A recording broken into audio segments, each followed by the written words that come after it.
investigación exhaustiva y seria de los asuntos de política pública y gobernanza del país se analizan desde el observatorio. Porque los temas de impacto ya están bajo la lupa y los analizamos desde el observatorio. Saludos amigos y bienvenidos a un nuevo programa desde el Observatorio. Les saluda la doctora Jennifer Castellanos Barreto, ayudante del director del Observatorio de Sociedad, Gobernanza y Políticas Públicas de la Pontificia Universidad Católica de Puerto Rico. Como todas las semanas, para mí es un gusto saludar a todas las personas quienes se conectan a esta hora a través de Católica Radio y por supuesto a todos quienes escuchan o ven la retransmisión del programa por cualquiera de las plataformas digitales de nuestra querida universidad. Como es de costumbre, nos acompaña nuestro coanfitrión y director del observatorio, el doctor Hernán Vera Rodríguez. Bienvenido, doctor, a un nuevo programa. Hola Jennifer, saludos a todos los escuchas y saludo al doctor Edgar Rodríguez Ríos, nuestro invitado de hoy. Así es, bienvenido doctor a este espacio desde el observatorio. Yo sé que muchas personas ya no lo han escuchado porque hemos tenido la oportunidad de tenerla, así que bienvenido nuevamente. Muchas gracias por la invitación y muy contento de estar acá compartiendo con ustedes. Gracias a usted por aceptar la invitación. Y bueno doctor, cuéntenos qué estaremos hablando el día de hoy. Pues hoy tenemos un tema complicadito. Vamos a hablar de la inteligencia artificial y su relación o sus aplicaciones en la administración pública. Estamos usando de base un documento, un borrador de lo que va a ser la Carta Iberoamericana de la Inteligencia Artificial en la Administración Pública, que fue promulgada por el Centro Latinoamericano de Administración para el Desarrollo. En otras ocasiones he dicho que estos documentos, ¿verdad?, las cartas iberoamericanas del CLAD, son documentos en los cuales se ponen de acuerdo los ministros de Estado, los ministros de modernización o los ministros de administración pública de los países miembros, ¿verdad?, del CLAD, que son casi todos los países de Iberoamérica y un país africano que es Angola. Okay. Así que es importante, ¿verdad?, porque cuando este lenguaje que vamos a citar en algunos momentos, pues es un lenguaje que surge de los ministros de Estado de estos países y nos dicen, ¿verdad?, cuál es la mirada que le están dando a la administración pública y al uso de la inteligencia artificial en ella. Así es, doctor. Y para contarles un poco a la audiencia quién es nuestro invitado, voy a leer una breve reseña de él. El doctor Edgar Rodríguez Ríos posee un bachillerato en Economía y una maestría en Economía de la Universidad de Puerto Rico, recinto de Río Piedras. Completó el doctorado en Administración de Empresas en la Pontificia Universidad Católica de Puerto Rico. Fue coordinador de la Oficina de Investigaciones Económicas y Empresariales del Colegio de Administración de Empresas. Además, fungió como decano asociado y director de la Escuela Graduada de Administración de Empresas de la Pontificia Universidad Católica de Puerto Rico. También fue director ejecutivo de Telecomunicaciones y Tecnologías de la Información de la Pontificia Universidad Católica de Puerto Rico. Desde su rol como ejecutivo de telecomunicaciones, educó a la comunidad universitaria sobre los siguientes temas: seguridad de la información, mejores prácticas de seguridad de la información, seguridad y correo electrónico, seguridad cibernética en tiempos de pandemia, phishing, recursos educativos abiertos y política de integridad académica. En marzo del 2023 finalizó una certificación posgraduada en Data Science and Business Analytics de la Universidad de Texas en Austin. En julio del 2023 finalizó una certificación posgraduada en Artificial Intelligence and Deep Learning de la Universidad de Texas en Austin.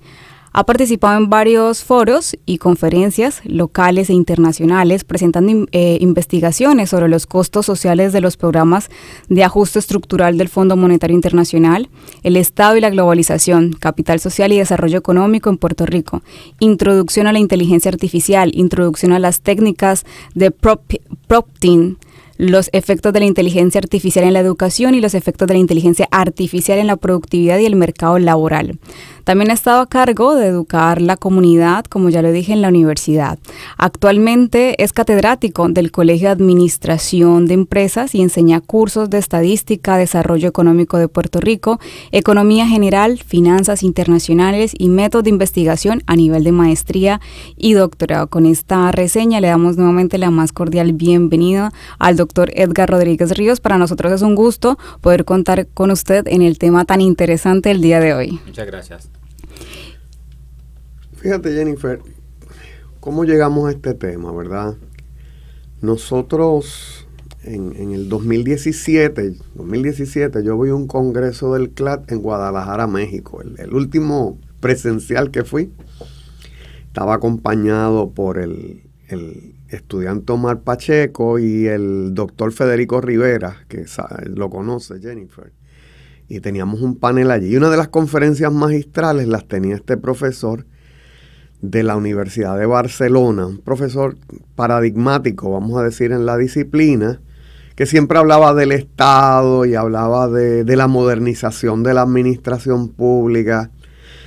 Y ese día habló de la inteligencia artificial y la robótica en la administración pública. Oye, y yo no te voy a negar que todos los que estábamos allí pensamos, y me perdona la audiencia, de que el profesor había fundido un fusible. Porque está hablando de unas cosas que en el 2017 eran como sacadas de... Bueno, incluso yo en mi doctorado tomé cursos, estábamos hablando fuera, Edgar, de IT, ¿verdad? Donde uno de los temas era la inteligencia artificial. Pero aún con ese trasfondo, entendía que lo que decía el doctor Ramió pues era demasiado adelantado y quizás impensado para la administración pública. En 2019 sacó un libro que se llama Inteligencia Artificial y Administración Pública, Robots y Humanos Compartiendo en el Servicio Público. Quizás en el 19 todavía la gente, yo creo que no compraban mucho el libro por pensar que era pura ficción. Y fíjate cómo ya en el 23 tenemos a los ministros de Estado, a los ministros de modernización del Estado, hablando de eso y firmando un documento de para dónde es que va la cosa, ¿verdad? Y me parece pues que es algo que desde el observatorio tenemos que acometer, ¿verdad? Aunque sea arañar esa superficie de ver por dónde van las cosas. Así que, Edgar, para no entrar de lleno así en el documento, cosa que vamos a hacer ahorita, recuérdanos cuando hablamos de inteligencia artificial, ¿de qué estamos hablando? Pues mira, está interesante la introducción que me traes, porque en realidad es quien siempre entran último a estas tecnologías de punta, siempre es el Estado, siempre es el gobierno. Uh-huh. Porque ya la inteligencia artificial como herramienta para realizar predicciones, para tomar decisiones, se lleva usando desde hace décadas, ¿verdad? Y entonces ya ese profesor que citas ya había reconocido ya había visto, ya estaba enseñando, ya estaba escribiendo sobre este tema de cómo las máquinas y en conjunto con ciertos algoritmos tienen la capacidad de recibir datos, aprender de esos datos y con ese aprendizaje de esos datos poder hacer predicciones no tan solo de una variable de un valor del valor de una variable en el futuro, sino de una clase de una variable en el futuro.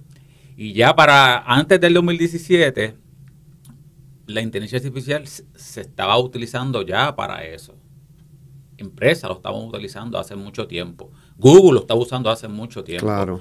Y otras empresas manufactureras que ya estaban en el tema de la robótica, ya estamos utilizando. Pero la base es cómo máquinas, computadoras, conjunto con algoritmos especializados, específicos, se juntan para hacer una serie de predicciones para poder tomar decisiones. Y básicamente lo que pasa es que, y eso la inteligencia artificial lo lleva haciendo mucho tiempo. O sea, ¿qué quiere hacer la inteligencia artificial? Replicar tareas que regularmente hacen los humanos. Y lo que la inteligencia artificial, las máquinas o los algoritmos en conjunto tratan de simular tareas que realmente somos humanos, entre ellas traducir, hacer predicciones, realizar tareas específicas físicas que hacemos los humanos, por ejemplo el tema de la robótica, colaborar o proveer herramientas para que nosotros tomemos las decisiones. A veces hay herramientas basadas en inteligencia artificial que toman las decisiones, ¿ok? Y entonces eso es un poco el miedo que hay. Pero ya desde hace mucho antes del 2017, ya estas herramientas ya estaban logrando muchas cosas, ya estaban replicando o imitando tareas específicas de los seres humanos. Lo que pasa es que ahora cogió tanta fama con el tema de la inteligencia artificial generativa. Sí. Por eso es que estamos hablando de eso, pero la inteligencia artificial predictiva lleva décadas. Vamos a ver si nos ayuda en esto. Vamos a hablar de los elementos de un sistema de inteligencia artificial. Uh-huh.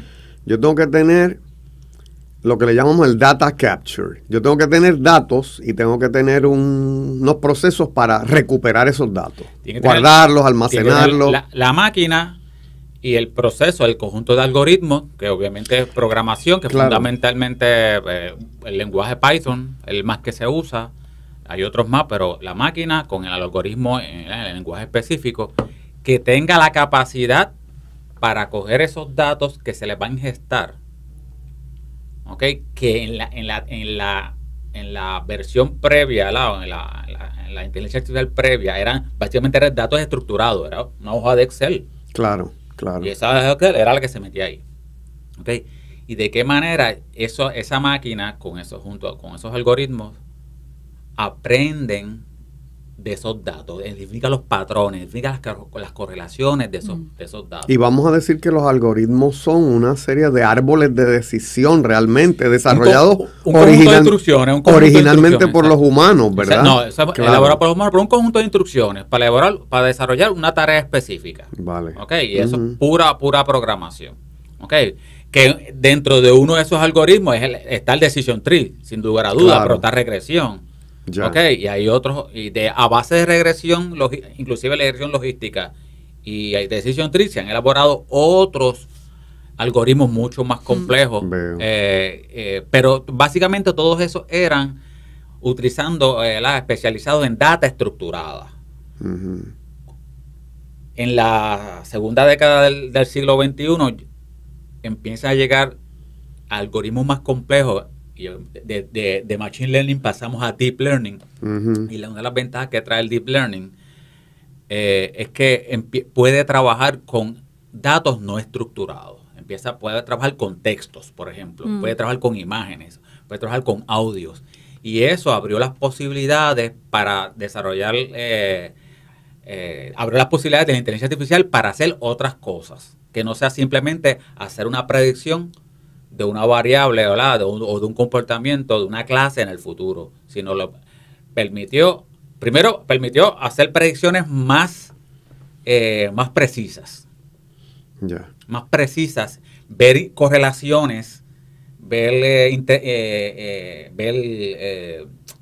las interacciones entre datos o patrones que el Machine Learning no veía. Esas son las cosas que trajo el Deep Learning.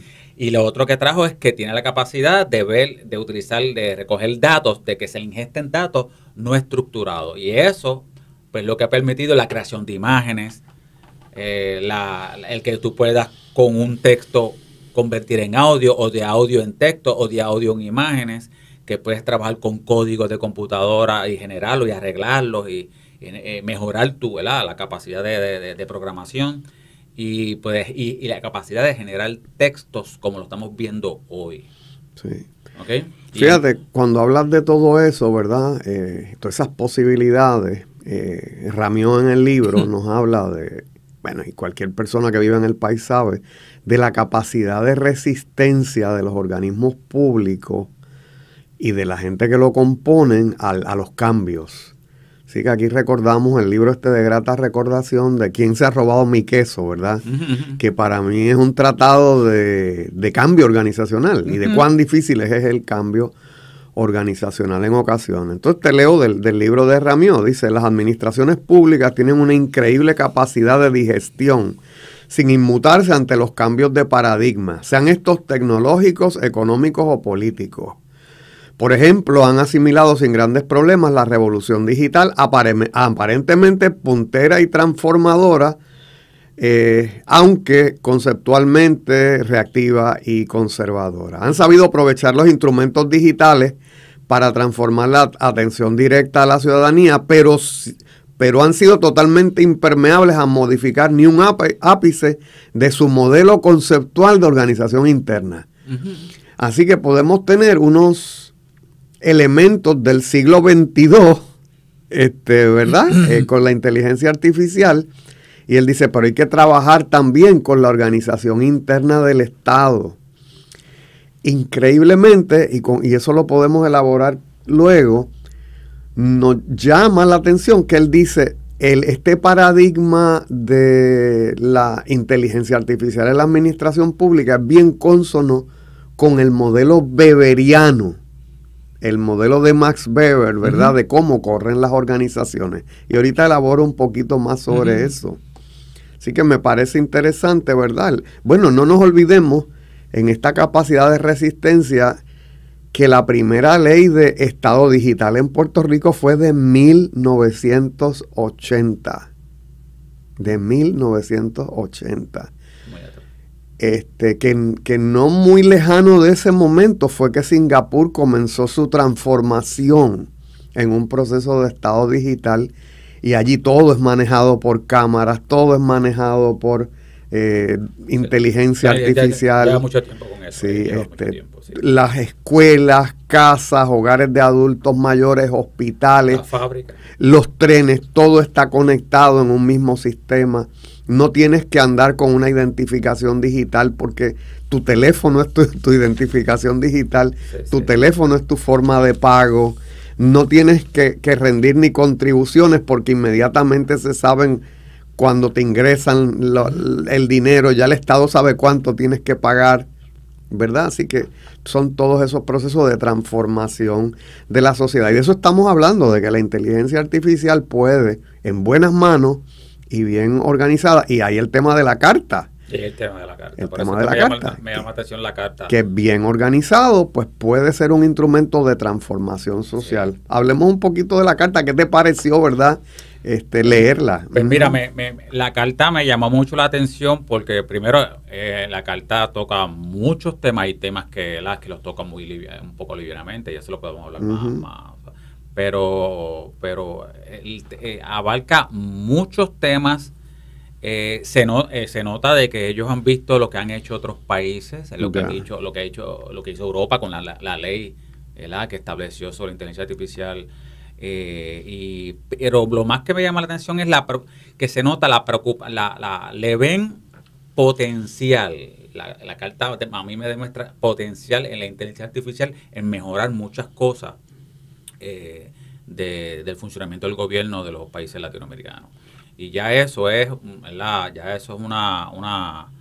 un avance importante en términos de entender, mira, con la inteligencia artificial se puede trabajar, mejorar muchos temas, el tema de cómo funciona, en términos de eficiencia, en términos de utilizar sus poderes predictivos y en términos de mejorar las capacidades de interoperabilidad de las agencias públicas dentro del gobierno. Ya. O sea, le ven eso y eso es un avance importante por lo que te decía ahorita, porque siempre el gobierno regularmente entra tarde en estas cosas. Claro, y ellos reconocen, ¿verdad?, en la carta, los ministros reconocen la importancia, número uno, de adiestrar a los empleados. Uh-huh. El tema de literacia en inteligencia artificial es fundamental aquí, y esto no es muy diferente en el sector privado. En el sector privado es lo mismo. De hecho, muchos de los elementos que ellos mencionan no son, ¿verdad?, estrictamente, ¿verdad?, del sector público, también del sector privado. El tema de las regulaciones. Claro. De hecho, una de las cosas que, ¿verdad?, puedo marcar como algo que deberían, ¿verdad?, ellos deben darle más, no se menciona tanto, pero es el tema de la reglamentación estatal para el manejo de los datos y protección de los datos. Eso tienen que tomarlo desde antes, tener eso antes, porque ellos están bregando con datos desde hace mucho tiempo. el tema de traer la inteligencia artificial al juego va a aumentar la cantidad de datos y la complejidad de datos diferentes. Y eso va a requerir, ¿verdad? Va a ser más importante que la regulación en términos de la protección de datos y privacidad de los seres humanos juega un papel más importante. Después, obviamente, desarrollar un reglamento relacionado al uso de inteligencia artificial dentro del sector público. Y ellos lo reconocen como algo importante eso fue una buena sí, fíjate, de la carta algo positivo, es importante. Claro, de la carta, por ejemplo, esta referencia que haces a la Unión Europea, dice: la Unión Europea ha puesto el acento en la dimensión de la gobernanza de la inteligencia artificial, situando a la ciudadanía en el centro, orientando su desarrollo a que sea fiable y que esté orientada a la excelencia, frente a otros modelos en el contexto internacional que manifiestan una relación compleja con la privacidad de las personas y la protección de datos personales. La Unión Europea pretende desarrollar una visión orientada a colocar las personas en el centro de la inteligencia artificial, respetando su privacidad y tratando de lograr un modelo que resulte sostenible en el tiempo, facilitando la innovación y nuevos modelos de negocio basados en datos. Así que, y nos hace referencia ahí a algo que yo no había escuchado, que es el libro blanco de la Comisión Europea sobre la inteligencia artificial. Interesante, porque eso es interesante porque ellos no solamente, y la carta lo adopta, no solamente es reglamentar el uso, ¿verdad? El uso dentro del sector público, sino ellos hablan y ahí ellos toman un poquito de la Unión Europea, de la Unión Europea, el desarrollo, o sea, hay que regular el desarrollo de estas aplicaciones. Y ahí es donde es más fuerte el acta de la Unión Europea. Esta carta lo adopta. Que no solo, entonces, y el pensar, además de en el uso, pensar también en el desarrollo, es que ellos están viendo que en Latinoamérica van también a desarrollar aplicaciones basadas en inteligencia artificial. Claro. Y entonces, y obviamente, inclusive el gobierno, por eso es tan importante las alianzas con el sector público, las universidades que él menciona allí, locales e internacionales, de que si vamos a estar planteando el tema de generar aplicaciones, ahí es que está un poco la parte crítica de el tema de la creación de sesgos, la creación de alucinaciones y proteger a la población con respecto a esto. Es que en el desarrollo de estas aplicaciones se tienen que tomar unas medidas críticas y drásticas para que esas aplicaciones no produzcan los sesgos que afecten a las personas. Perfecto. Magnífico, doctor. Pues necesitamos ir a una pausa y ya regresamos desde el observatorio. Okay. Desde el observatorio. Amigos, estamos de vuelta en Desde el Observatorio, hoy conversando sobre la inteligencia artificial en la administración pública, a la luz de la Carta Iberoamericana de Inteligencia Artificial de la Administración Pública realizada por el CLAD. En este segmento estaremos hablando de algunos beneficios y algunos desafíos que tiene como tal la inteligencia artificial en la administración pública, por supuesto con el doctor Edgar Rodríguez Ríos. Doctor Vera, ¿le gustaría hacer alguna introducción en ese segmento? No, yo creo que simplemente vamos a leer algunos apartados de la carta, ¿verdad? Y hablando de las oportunidades y los retos que presentan para la administración pública el uso de la inteligencia artificial y la robótica, y los comentamos. Seguro. Así que comienzo por el primero. Dice: mejorar los procesos administrativos y servicios públicos basados en inteligencia artificial para que estén centrados en las necesidades de las personas y resulten en una mayor digitalización, flexibilidad, eficiencia y equidad. Pues mira, ese es interesante, y de hecho es el que usa un beneficio que lo están usando el sector privado también. De qué manera yo, con la información que yo puedo recibir del público, del pueblo, yo puedo personalizar la ayuda que le puedo dar al pueblo. ¿Okay? Y una de las ventajas de la inteligencia artificial es especialmente esa personalización de los servicios. Así que sí, así que por demografía, ¿no? Si soy un adulto mayor, si soy un joven que está empezando. Por discapacidad, por clase social. Claro. O sea, tú puedes personalizar el servicio y ayudar más a ese ciudadano, porque los servicios no van a ser tan generales, sino van a ser específicos al individuo que tiene estas características. O sea, que estoy pensando que si idealmente, ¿verdad? Yo soy una persona que tiene 30 años, solicito los beneficios por desempleo, tengo una composición familiar de tanto. Particular, sí. Entonces, quizás al solicitar los beneficios del desempleo, el sistema haga unas inferencias de que estas y estas y estas otras ayudas estarían disponibles. Okay. Y me daría serán idóneas para ti. Claro, y entonces me mueve a solicitarlas. Seguro. ¿Verdad que sí? No, y pues, antes que te provee información de que existen, de que cómo te podrían beneficiar y los mecanismos para usted llegar a esa ayuda. Y el mismo sistema del que estamos hablando ahorita fuera del aire, tengo información tuya, pues yo puedo adaptar mis servicios, ¿verdad?, a las características, al perfil que tú traes. Y eso es una ayuda que se está usando también en el sistema educativo. Como yo adapto mis estrategias de enseñanza particularmente a las características particulares de cada estudiante, pues lo mismo puedes hacer con los empleados, con el público en general, en términos de la provisión de servicios públicos. Léete la segunda, Jennifer. Tenemos entonces que funciona para perfeccionar los procesos de toma de decisiones de manera que se fundamenten en datos y evidencia, aumentando la precisión, la rapidez, el volumen, la variedad y el valor público. Eso es una de las cosas más importantes que yo vi de la carta, de que están enfatizando el análisis basado en datos. ¿Ok? ¿Verdad? Y obviamente, si están enfatizando eso, la inteligencia artificial juega un papel bien importante, porque puedes generar algoritmos como lo hace la banca que mencionamos ahorita, o como lo hace los hospitales, algoritmos para que se puedan hacer predicciones más precisas de distintas variables que le interese al sector público.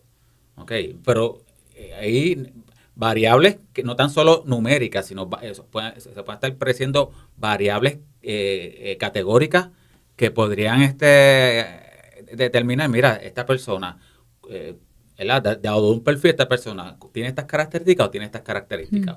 Pueda llevar a cabo esta acción o no puede llevar a cabo esta acción. O es más probable que lleve esta acción o es menos probable que esta acción. Y eso puede llevar al sector público a unos niveles de eficiencia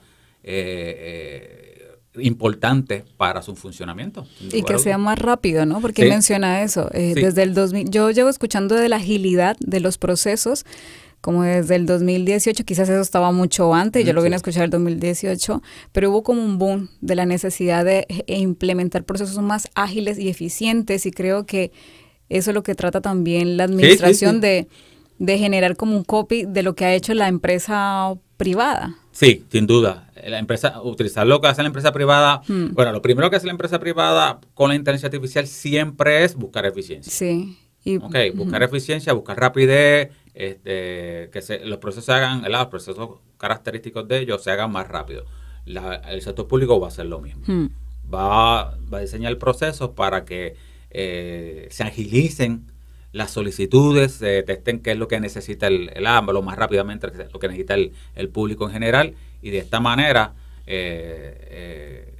predecir y determinar más rápidamente qué es lo que necesita. Y ahí se provee. Fíjate. Pero adaptado a las necesidades. Y yo creo que eso es un avance grande que puede hacer el sector público muy fácilmente. Cuando hablamos de robots, la gente piensa en los robots que se mueven, que parecen humanos. De películas. Pero los chatbots, por ejemplo, ¿verdad? Que son yo interactúo con el chatbot a través de preguntas que me hace. Yo no los quiero. Que lleva mucho tiempo, los chatbots llevan mucho tiempo. Lo que sí, pasa que pero fíjate, lo que vemos ahora. Los que son automáticos. Cuando mi hijo se muda a la Florida, yo entro al portal de un dealer de autos sale un pop-up y empiezo a intercambiar información con lo que después descubrí que era un chatbot y que no era una persona real. Ujú. Y básicamente el negocio quedó de ir a firmarlo. O sea, te iba pidiendo información y como eso va, ¿verdad? Al Inference Engine y cuánto ganas y esto y entre qué rango de precio estás buscando. Allí te presenta, te gusta este o este, ¿verdad? Y termina, pues como te digo yo, entonces vaya mañana, pregunta por fulano, porque tiene entonces el calendario de la persona. Sí.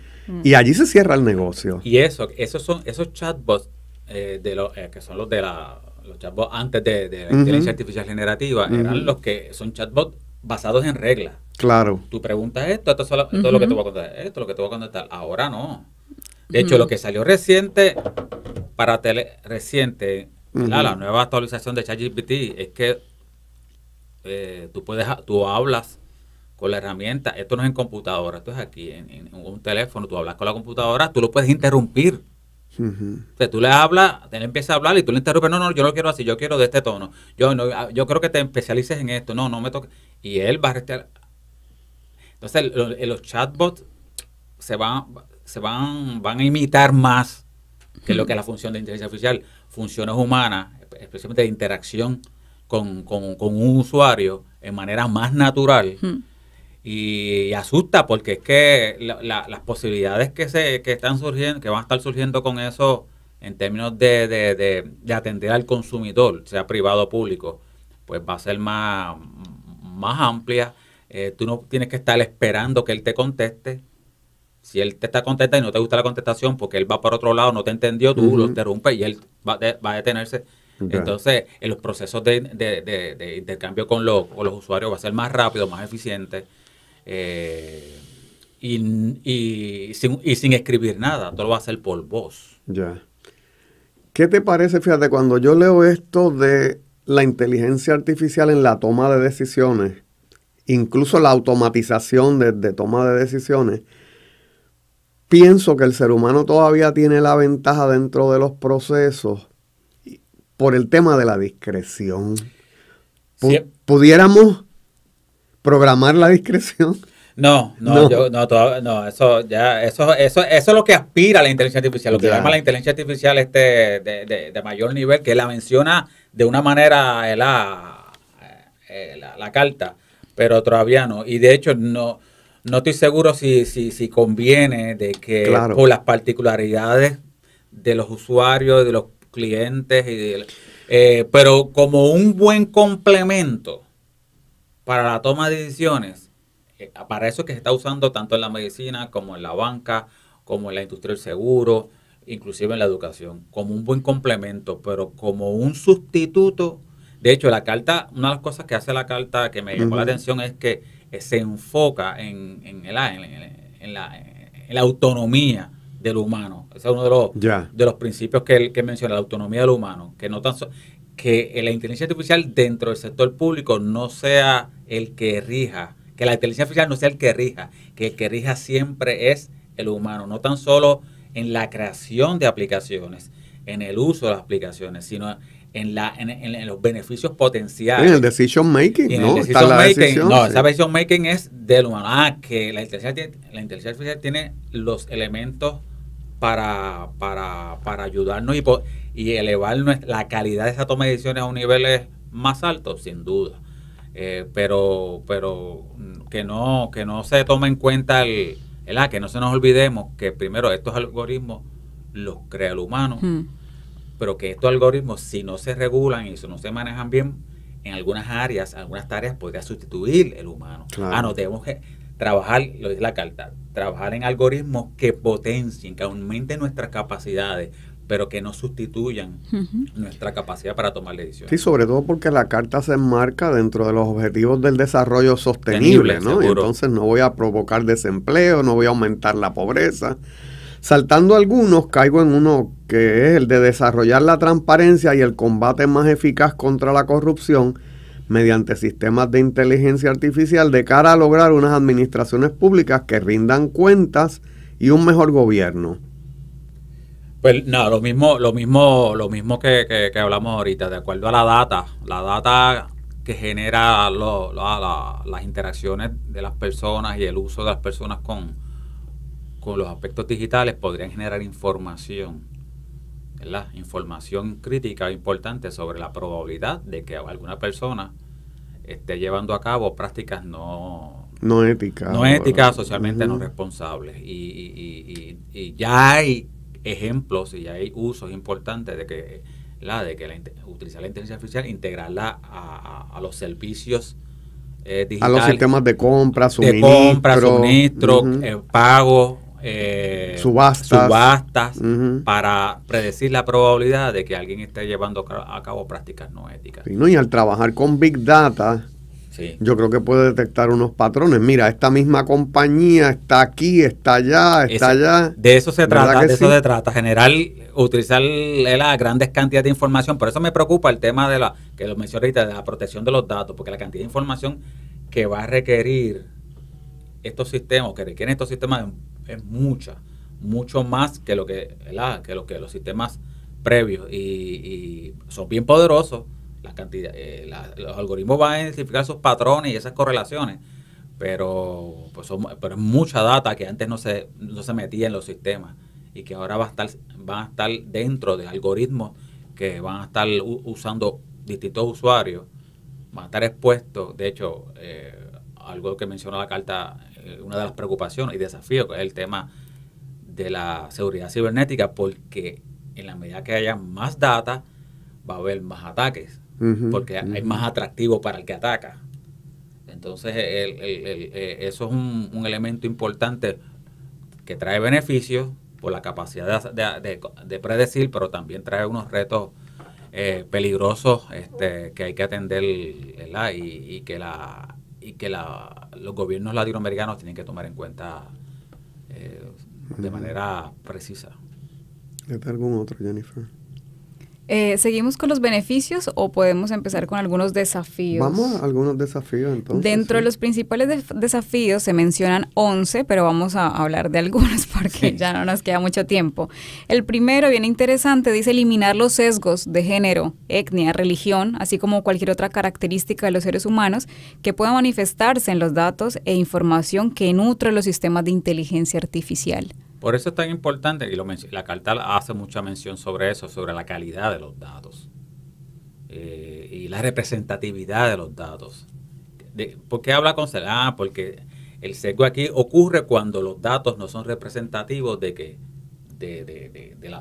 esa población. Entonces la ingesta de datos está enfocada, puede ser la ingesta, puede ser el mismo algoritmo que esté, ¿verdad? Puede estar generando un producto o unas decisiones que sesgado contra una población en particular.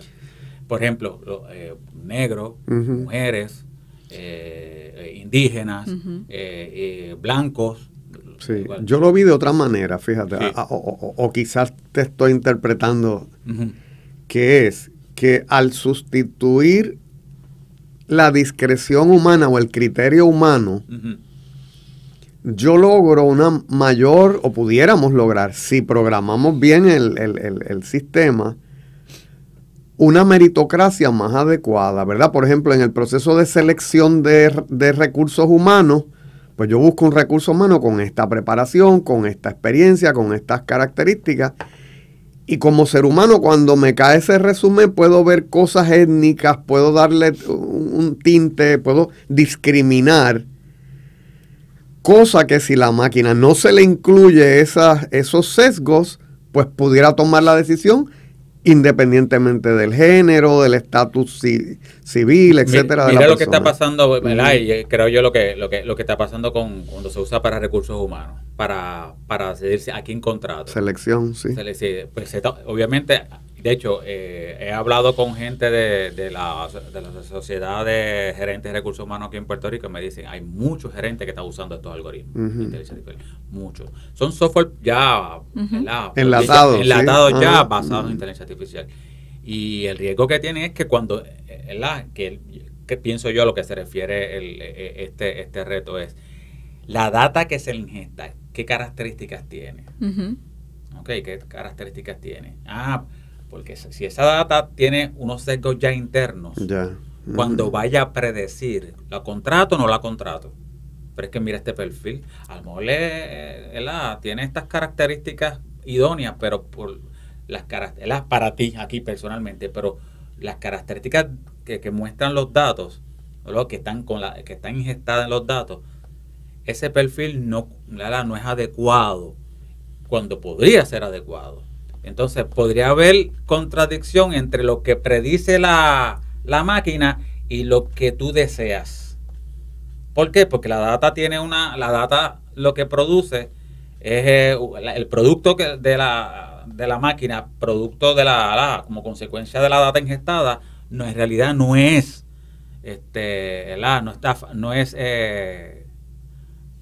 tiene sesgo, pero no tiene una discreción ciega de lo que debe ser lo mejor para la empresa o una mejor predicción. Si la data la data lo que indica es que la mujer o el negro o el indígena no tiene las características, no debe tener las características para ser el empleado o para servir este servicio, pues no lo va, el algoritmo no lo va a tomar así, y eso es un problema que se ve no tan solo en el sector, se puede ver en el sector público, pero en el sector privado, cuando se va a contratar, cuando se va a decidir si admito o no admito el estudiante, ya se están viendo esos sesgos. ¿Ok? ¿Por qué? Porque la data o el algoritmo, pero a veces la data no es una data buena, es una data que cuando la aplicas al algoritmo discrimina. ¿Ok? Discrimina en contra de un grupo y a favor de otro. Y yo creo que por ahí es que va la cosa. Sí, todo es como se programa. Acordémonos de este programa, yo creo que era Google, que hacía los dibujos. Y cuando se le pedía un dibujo de una figura histórica, discriminaba positivamente a favor de las minorías, y entonces te presentaba un George Washington negro. Sí, ¿te acuerdas de ese episodio, verdad? Sí. Pasaba con ChatGPT al principio. Okay. Y con esto discriminaban. ¿Sabes? Yo le mencioné al principio, yo me acuerdo la primera vez que lo usé, yo quiero que me hable sobre la historia de Puerto Rico. Y lo que decía, es un chorro de disparate. Claro. Ok, un chorro de disparate. La bandera de Puerto Rico, ¿de dónde salió? Un chorro de disparate. Claro, en aquel momento yo no sabía que yo lo podía corregir. Que tú puedes decir, mira, eso está incorrecto. Busca más información porque eso no es. Sí, porque el sistema va aprendiendo, que es una característica de la inteligencia artificial. Y obviamente, si tú le dices eso, ellos allá ajustan el algoritmo. Ya. El algoritmo para que, espérate, esto está, como lo planteó, es incorrecto, debe haber otra contestación. Y él va buscando. Pero o sea que aún con las limitaciones que señalas en esto de la selección de recursos humanos, si el sistema se va afinando, se puede mejorar. Y sobre todo puede procesar cientos o miles de solicitudes y darte los 10 mejores candidatos. Y después tú o tu grupo, pues, entrevistarlos ya persona a persona, ¿verdad? Seguro. Pero si la interacción entre la máquina y el gerente de recursos humanos es así, o el servidor público es así, de que esto es una herramienta, yo lo voy a evaluar y esto no está escrito en piedra, pues está chévere. Pero cuando el riesgo es y la preocupación es de que se tome lo que diga la máquina como 100% cierto sin evaluar. Y hay algo que siempre se recomienda cuando se usa inteligencia artificial, es que siempre usted evalúe críticamente el producto que genera la inteligencia artificial. No lo tomes como cierto, como veraz, porque tiene la probabilidad de fallar, de cometer errores, de generar sesgos producto de los algoritmos. Así es.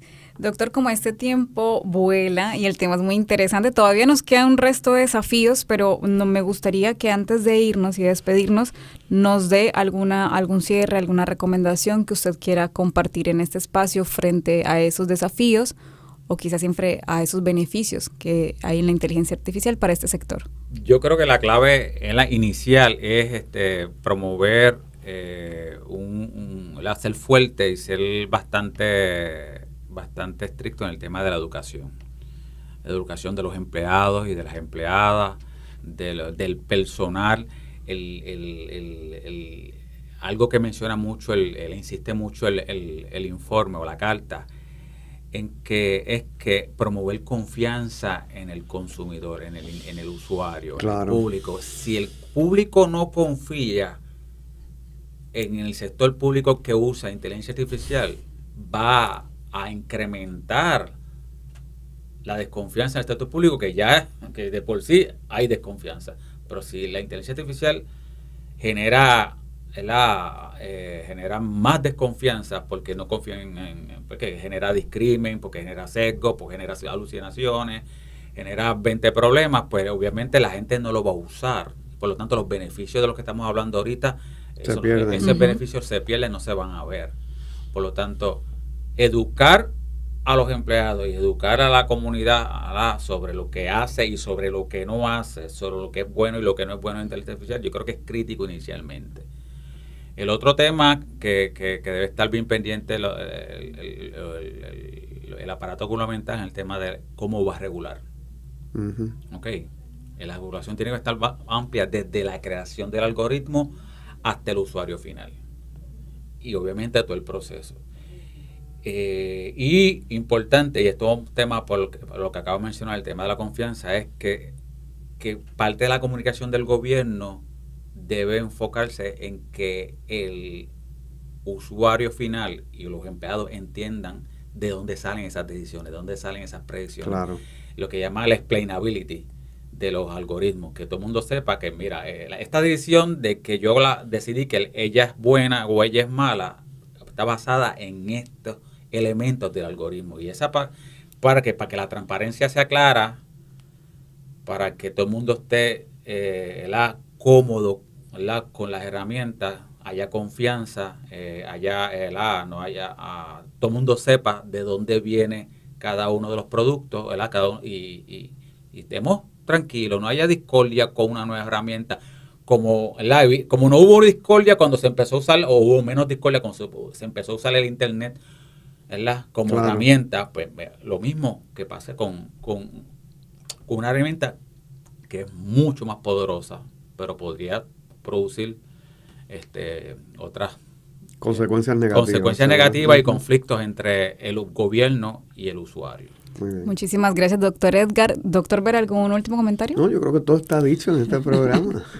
Fue muy bien, agradecemos al doctor Edgar Rodríguez por aceptar nuestra invitación nuevamente y por compartir esta experiencia en este tema tan interesante. Muchas gracias por la invitación y fue un gusto estar con ustedes acá. Siempre esperamos que se repita, esa es su casa siempre. Amigos, hemos llegado al final de nuestro programa. Les recordamos que pueden conseguir la retransmisión de este programa y de todos los anteriores en YouTube, en el canal Huellas del Futuro, bajo la playlist desde el Observatorio en formato podcast en Spotify. Les agradecemos a todos por acompañarnos hasta el final del programa. Nos vemos la próxima semana en un episodio más desde el Observatorio. Muchísimas gracias.